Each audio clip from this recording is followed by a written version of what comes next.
Hey everyone, this is Tim from RingSqwad. I'll get it right eventually.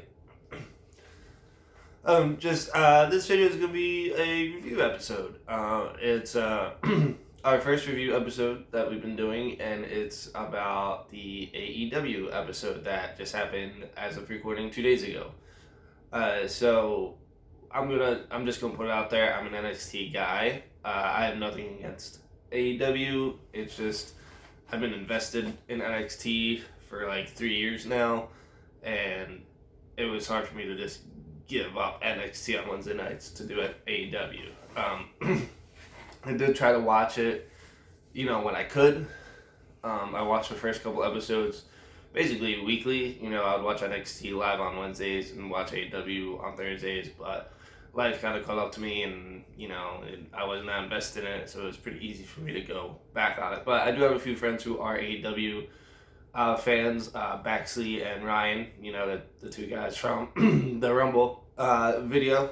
They are AEW guys, and we've watched some pay-per-views together. I've watched a couple by myself. To me, it's easier just to watch the pay-per-views when I can. But this episode I wanted to watch because it was different, given the circumstances. And apparently they did things differently than NXT, so I was very curious of how that turned out. So I watched this episode. It was interesting. I liked how they had their own guys as an audience. They didn't try to fill out the arena or wherever they were. They just had them up front by the guardrail and just having a good time. It started off kind of weird. They're in the ring, and then Cody started off as a promo saying like, we're here for you guys and we're gonna do our best, which is good. But then it kind of ventured into the storyline a little bit, and I was just like, if you want to take your time with the lights out and just you should probably just be you. If you want Omega and Matt Jackson, I think it was, to come out, just talk like normal. Just don't force the storyline into somewhere it doesn't need to be. Take the first 10 minutes of the show and just say, we're here for you, and then start the show and then get into the storylines. That kind of threw me off a little bit, but overall it was interesting. They had some good segments. I'm not going to go segment by segment, mainly because I didn't write down segment by segment, so I'm kind of going to go off to what I remember. I know they had the women's fatal 4-way, which is cool. There's just something weird about wrestling in an empty room.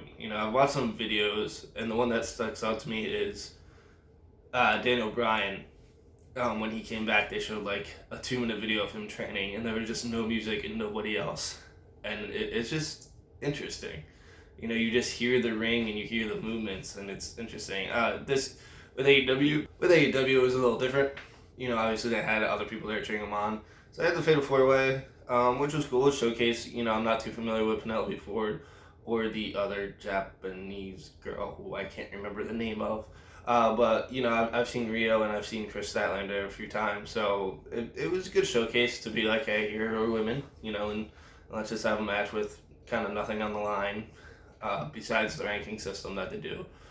So it was cool. I got to see different people, and it wasn't hard for me to kind of jump into it. Not being familiar with half the match, I kind of knew, oh, right, like Penelope Ford is a heel, and with Kip Sabian, and and the Japanese girls. I'm sorry, I honestly don't. I could look it up, but she's pretty good too. So it was a good showcase. It was good under circumstances. And then there was that little aftermath with Cole Cabana and Kip Sabian. That was kind of funny how Cole Cabana was like, dude, I'm also a wrestler. So I gotta give credit where credit's due. That was pretty funny that they're like trash talking. Kip's like, hey, oh, let me get in your face, man. And Cole's just like, I'm also a wrestler. I can also beat you up. So it's good. One thing I have noticed with AEW is that they do stuff like that where they implement storylines from other storylines. It's a pretty easy transition from storyline to storyline. It's not just like, now this story's over, we're going to start a new one. They kind of seam in and out pretty easily. One of the other matches, I think my favorite match of the night, was Best Friends versus Lucha Bros with Orange Cassidy on commentary. Orange Cassidy is amazing. I just love him. I was him for Halloween. And it was just I might beat him again for Halloween because at this rate he's gonna be super over. Uh, I actually wanted to do a social experiment and just go out on a regular weekend. Not now, obviously, but once everything gets kind of back to normal, I want to dress up like him and just go out on a regular like Friday or Saturday night just to see what happened. He was a commentator. He put the headset on and he leaned back and just did nothing the entire time. And I think it was Excalibur who said King of Slaw style, which is fantastic. He sat back and then he stood up, and that caused the distraction, just him standing up. And he did the trust fall with his hands in his pocket. I mean, this guy's a genius. It's so simple, but it's so great. And he's so over. The match with Pyle, like, he was over in a crowd of nobody, you know, like, that's how over he is. But yeah, I think Lucha Bros won after a low blow. I'm not the biggest fan of Lucha Bros because I feel like they do a lot of spot fests and they do a lot of ignoring the rules. And apparently, from what I've read on the interwebs, that the Mexican style that they trained in is like that. So, like, maybe that's just the way they're trained and they're trying to get rid of it, or, you know, maybe AEW's encouraging it. I don't really know. Just for me personally, it's not really my style to, like, not go in and out. You know, tag, get in, maybe do a double team move, and then get out there in the ring for what seems like half the match. But they ended up winning. They are a good team, you know. They do crazy moves, especially Ray Phoenix. He does crazy moves. Or is it just Phoenix? I forget. I want to say it's Ray Phoenix. But it's just Phoenix, yeah. Like, they do good moves, and they definitely know how to be wrestlers, so it's nothing against them personally. I'm just not a fan of their style. But next week, Best Friends challenged them to a street fight in an actual street, so it's a parking lot brawl, which whenever that next week, that was the big thing about this episode, was that it was a very, like, next time on Dynamite, not next week, you know, it's like on our next episode, whenever that may be. So it was interesting, you know. I'm looking forward to that. You know, I read some reviews. It didn't make sense for Best Friends to challenge that Lucha Bros when they were the ones that lost, but apparently they lost because of a low blow. So it kind of makes sense. Be like, hey, you want to break the rules? Let's just not have rules. And to me, that makes sense. Then we had the Exalted One was revealed from the Dark Order. I'm not really sure what this plan was because it has been 3 months. Christopher Daniels said that. So I'm not sure if they wanted somebody else and then just kind of had to wait longer than they needed to, or if they purposely waited this long. But Evil Uno came out and he was talking, and then he's like, he's here. Christopher Daniels came out with Kazarian, No Score, Real Sky. But they're like, you're lying, like, there's no Exalted One, you're just pretending to be all this stuff. And then the screen popped up, and here's where I'm going to be in the minority. So it was Brody Lee / Luke Harper. Brody Lee I think he's a good pick for it. You know, he has that big demeanor. You know, he's like 6'10", and he's very intimidating with the long beard and the crazy eyes. So I think he's a good choice to be the Exalted One. I just don't like that line that he said about. He said to Christopher Daniels, "You're not the only out of touch old man to not believe in me." And it's like, all right, dude, just move on, you know. And that's just one thing about AEW that I'm not a fan of, is that the constant, like, jabs at WWE. It's just like, all right, you just move on, make your own brand. You know, you don't have to beat them. Like, it's fine that you acknowledge they exist, because it'd be stupid to not acknowledge they exist. But, like, just do your own thing, you know. It's like still talking about your ex, you know. It's kind of like, you know, and especially if it was a bad breakup, at a certain point you just gotta be like, just move on, you know, just stop talking about it, you know. It gets better. But I do like it. And then they did the Undertaker. His promo was on the screen, and then the lights went off. The lights came back on, and then he did the clothesline. He did a weird, like, Sister Abigail into a clothesline, but he, like, grabbed him and then flipped him up, and then, like, turned around at him with the clothesline. It wasn't like a double team. It was just Harper doing that.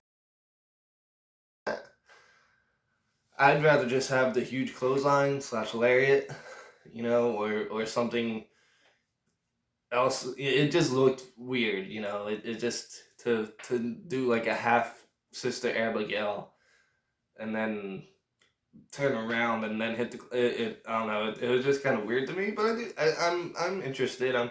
It's not that bad. It's not that big of a negative to me, and I am interested to see where it goes. So there's that. I thought they had another match, but maybe if I forget. So the main event was Hangman Page or Handwash Page versus Handwash Page, Matt Jackson and Cody with Omega, who is injured on the sidelines. They came out to support him, and versus the Inner Circle without Jericho and without Sammy Guevara. It was LAX versus and Jake Hager, not Jack Swagger. Jake Hager. A 3-man tag, winner gets the advantage in Blood and Guts, which, see my previous point, you really have to call it that because Vince McMahon said it. Basically War Games, slightly different though, submission only, and there's going to be a roof on the cage, but it's basically War Games. And it's obviously with the heels always win the advantage. That's just like how it works. You know, like you always want the heels to have the advantage. So I kind of knew that's what was going to happen. The match was pretty entertaining. Like I said, the tag matches, you know, the in and outs and the not like lack of rules, you know, it kind of bugs me a little bit. But you know, overall the match was exciting and there's a good story to it with Handwash Page. You know, maybe not being trusted because apparently he's drinking a lot more and, you know, he doesn't think he's part of the Elite anymore. So there's that storyline going on. And then Inner Circle won and Jericho cut pro. Jericho was also on commentary. He was great. Second best guest commentator of the night. But he was really good. But Jericho hasn't lost it vocally. He's in ring lost a little bit, but vocally he can still cut a great promo. And then then he was like, we still have the advantage anyway because we have 5-on-4 because Nick Jackson was taken out. So it's like 5-on-4 anyway. And then a drone came down and landed in the ring. And if you didn't know, then you didn't know what was happening here. Then you've been out of the loop for a little while. And then Matt was just like, oh, by the way, I just called a favor to a friend, you know, who still owes me one. And then Matt Hardy was like, on the balcony. So it was interesting. I mean, it was an interesting show. It was a good show. I do like how they had people in and out. I like how Cody took his t-shirt off and then pretended to throw it in the crowd. I ended up throwing it to Brandy, who was the in-ring commentator or the in-ring announcer. You know, they had the heels on one side, they had the audience, they had MJF and what's his name? Sean Spears, not Ty Dillinger. Sean Spears. You know, they're pretending to gamble. They were gambling on it, which was pretty funny. They kept trying to bribe. At one point, MJF bribed the Dark Order. You know, and overall, it was a pretty good show. It was, I didn't watch NXT that much this week. I only watched a few segments. It was on, but I was doing stuff while I was on because there weren't any matches. It was a bunch of promos and studio stuff. And I actually like that there are matches on Dynamite. We'll see how long it goes, if they find an empty arena that they're allowed to use, or if they have their own thing. You know, luckily, as I said in a previous video, WWE has their performance center. AEW, to my knowledge, does not, but maybe they have deals with someone that they can use an empty arena. You know, maybe somewhere in Jacksonville, you know, because that's where Tony Khan is, and or somewhere in Chicago. They seem to have big ties with Chicago. So maybe we'll figure out something. Maybe just somebody's gym, you know, some training facility that I can use. But I'm curious to see if this was the last Dynamite for a while, if they come back next week, which was scheduled Blood and Guts, and we'll see. But overall, it was a pretty good show. Like I said, a few minor things here and there, but overall, it's pretty good. So that's just my review. It's, I would say, overall, good. You know, like I said, there are some minor things here and there I would fix. There are just some things about AEW in general that I'm not a fan of, but I'm not one of those guys who just thinks, hey, I'm WWE, so F off AEW. I'm interested, you know. I kind of I watch the pay-per-views and I try to watch highlights and clips and stuff, so I try to keep up with everything going on, and it was good. Under the circumstances, they pulled off a pretty good show, and yeah. So let me know what you think. Let me know what you think of the show, how they handled it, what do you think the next show is going to be, if it will be next week, if they're going to wait for an audience to do Blood and Guts, because that was the big thing, the Brody Lee and Matt Hardy review in front of no audience. You know, it's kind of like, oh, Oh man, that pop would have been huge had it been in an audience. Like seeing the drone Vanguard 1 fly through the audience, they would have been hyped up. But it is what it is. So at least I got it out of the way. Now I have a story going forward. So let me know what you think. Like this video, comment, share it with friends, share with AEW people. And yeah, we are working on, just a side note, trying to fix this. I know it's very blank, but trying to work on it. Maybe get a green screen up, maybe get some more pictures and text in to make it not me talking for 10 to 15 minutes. We are working on that. So let me know what you think. Let me know if you show AEW, how do you think it's going to go going forward, and how they handle the situation. So like, share, comment what you think. And I've been Tim. This has been Ringcast, which our first review video, which would be AEW Dynamite in front of nobody. So yeah, do all the things, and I'll see you next time. Bye.